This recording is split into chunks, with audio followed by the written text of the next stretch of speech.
Bonjour, je voudrais ce matin vous expliquer un petit peu le document que j'ai téléchargé en Didactica Condivisi et que donc vous avez chez vous. Il s'agit d'un argument de art, donc on va continuer ce qu'on a déjà commencé en classe. Et en particulier, le sujet c'est l'art et la nature. C'est tiré du texte Point de vue à la page 30-31. Alors, je partageais le texte en paragraphes. Le premier, c'est l'art et la nature.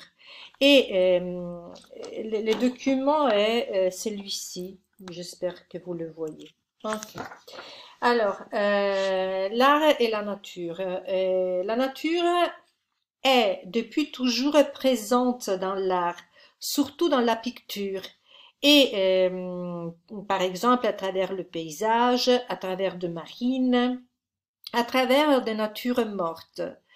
Au cours des siècles 19e, 20e surtout, l'objet de cet art a été par exemple le paysage de campagne, donc des paysans, des semeuses, etc. Et les liens entre art et nature est tellement fort qu'on peut dire que souvent l'art est présent dans la nature plutôt que le contraire. La nature est dans l'art.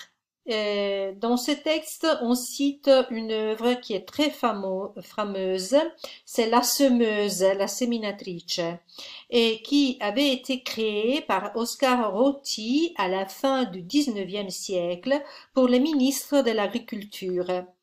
Elle a été reprise plus tard pour devenir le modèle de la monnaie, de pièces de monnaie, de 50 centimes à 2 francs.